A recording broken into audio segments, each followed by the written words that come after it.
متعلق تصاویر social media پر viral ہو گئیں۔ ان کی تصاویر کو دیکھنے والوں نے ان کی سادگی کو سراہا ہے۔ اس سیریز میں سابقہ وزیر رگھویرا ریڈی نے تازہ ترین تصاویر سوشل میڈیا پر شیئر کی ہیں۔ وہ مزاحیہ ہیں۔ اس تصویر میں رگھویرا ریڈی ایک کھمبے سے بندھے ہوئے ہیں۔ انہوں نے خود کو رسی سے باندھے ہوئے تصویریں شیئر کی۔ انہوں نے ایک پوسٹ کرتے ہوئے لکھا کہ میری پوتی سمیرا جو اس بات پر ناراض تھی کہ میں اس کے ساتھ زیادہ وقت نہیں گزارا، مجھے گھر میں رہنے اور اس کے ساتھ کھیلنے کے لیے باندھ دیا۔ یہ دیکھنے والے سارے لوگ ہنس رہے تھے اور طرح طرح کے تبصرے کر رہے ہیں۔ انفورسمنٹ ڈائریکٹوریٹ نے پیر کو دیر شب مہاراشٹر کے وزیر داخلہ انل دیشمکھ سے مسلسل 12 گھنٹے تک چلی پوچھ گچھ کے بعد گرفتار کر لیا ہے۔ یہ گرفتاری مہینہ وصولی ریکٹ سے متعلق منی لانڈرنگ معاملے میں ہوئی ہے۔ وہیں انل دیشمکھ کے وکیل اندرپال سنگھ نے کہا کہ ہم نے جانچ میں پوری طرح تعاون کیا ہے اور یہ معاملہ 4.5 کروڑ روپے کا ہے۔ حالانکہ انہوں نے کہا کہ جب انل دیشمکھ کو عدالت میں پیش کیا جائے گا تو وہ ریمانڈ کی مخالفت کریں گے۔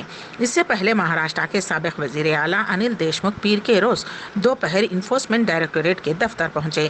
اس کے بعد سے منی لانڈرنگ کے ایک معاملے میں انفورسمنٹ ڈائریکٹوریٹ کی پوچھ گچھ پیر کی دیر شب تک چلتی رہی۔ انل دیشمکھ اپنے وکیل کے ساتھ پیر کی صبح تقریباً 11:40 پر جنوب ممبئی کے بلاڈ اسٹیٹ علاقے میں مہینہ ایجنسی کے دفتر میں آئے تھے۔ پنجاب کے سابق وزیر اعلیٰ کیپٹن امرندر سنگھ نے کانگریس صدر سونیا گاندھی کو خط لکھ کر پارٹی سے استعفیٰ دے دیا ہے۔ کیپٹن امرندر سنگھ نے سونیا گاندھی کو 7 صفحات پر مشتمل خط لکھ کر پارٹی سے استعفیٰ دے دیا۔ کیپٹن نے اپنے استعفیٰ نامے میں کانگریس پارٹی میں اپنے سفر، اپنی مدت کار میں حاصل کی گئی حصولیابیاں اور سدھو کے ساتھ اپنے تنازع کے بارے میں تفصیل سے لکھا ہے۔ اسی کے ساتھ ہی کیپٹن امرندر سنگھ نے اپنی پارٹی کے نام کا بھی اعلان کیا ہے۔ کیپٹن کی پارٹی کا نام پنجاب لوک کانگریس ہوگا۔ پنجاب کے وزیر اعلیٰ چرنجیت سنگھ چنی نے ریاست کے سالیسیٹر جنرل کے طور پر APS دیول کا استعفیٰ منظور کرنے سے انکار کر دیا ہے۔ ذرائع نے منگل کو یہ اطلاع دی۔ پنجاب کانگریس کے صدر نوجوت سنگھ سدھو کے حملوں کے بعد APS دیول نے پیر کے روز وزیر اعلیٰ چرنجیت سنگھ چنی کو اپنا استعفیٰ سونپا تھا۔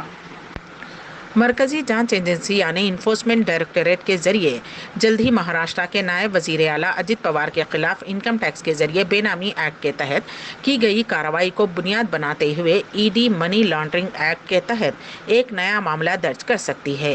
انفورسمنٹ ڈائریکٹوریٹ کے سینئر ذرائع کے مطابق جلد ہی انکم ٹیکس ڈپارٹمنٹ کو ایک رسمی طور پر خط بھیج کر اس کے ذریعے کی گئی کارروائی سے متعلقہ تمام دستاویز اور ثبوتوں کے بارے میں جانکاری طلب کی جائے گی۔ اس کے بعد تمام دستاویزات اور ثبوتوں کی بنیاد پر آگے کی تفتیش اور مناسب قانونی کارروائی کی جا سکتی ہے۔ ED کی یہ کارروائی ایسے وقت میں ہو رہی ہے جب پیر کی دیر رات ریاست کے سابق وزیر داخلہ انل دیشمکھ کو گرفتار کر لیا گیا ہے۔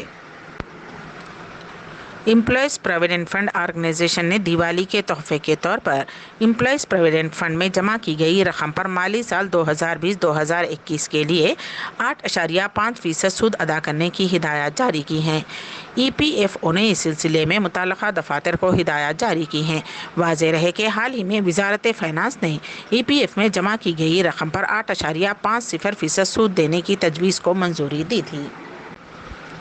افغانستان کے دارالحکومت کابل میں منگل کی سپہر ایک زوردار دھماکہ ہوا۔ خبر رساں ادارے کی معلومات کے مطابق کابل کے قریب واقع فوجی ہاسپٹل سردار داؤد خان ہاسپٹل میں زوردار دھماکوں اور فائرنگ کی آوازیں سنی گئیں۔ اطلاعات کے مطابق سامنے ہونے والا دھماکہ خودکش حملہ تھا۔ موقع پر موجود عینی شاہدین کے مطابق دھماکے کی جگہ سے کافی دیر تک گولیوں کی آوازیں سنی گئیں۔ ابھی تک یہ واضح نہیں ہے کہ دھماکے کے نتیجے میں کوئی زخمی ہوا ہے یا نہیں۔ اس کے علاوہ دھماکے کی وجہ بھی معلوم نہیں ہو سکی ہے۔ ساتھ ہی طالبان کی جانب سے راجدھانی میں ہونے والے دھماکے کے بارے میں اب تک کوئی تبصرہ نہیں کیا گیا ہے۔ اگست میں افغانستان پر قبضے کے بعد سے کابل میں مسلسل دھماکے ہو رہے ہیں۔ ان میں زیادہ تر دھماکے اسلامک اسٹیٹ سے وابستہ تنظیمیں کر رہی ہیں۔ امبیڈکر اردو نیوز کے اختتام سے قبل دوبارہ سرخیوں پر ایک نظر۔ حضور نگر انتخابات میں BJP امیدوار ایٹلہ راجندر کی کامیابی۔ حضور آباد الیکشن میں 17ویں راؤنڈ میں BJP امیدوار ایٹلہ راجندر آگے۔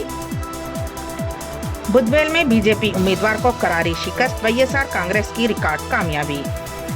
جیت کے جشن کی ریلی نکالنے کی اجازت نہیں، اور نیٹ UG میں حیدرآبادی طالب علم کو پہلا رینک، شہر کے ایک اور نوجوان کو 5واں مقام۔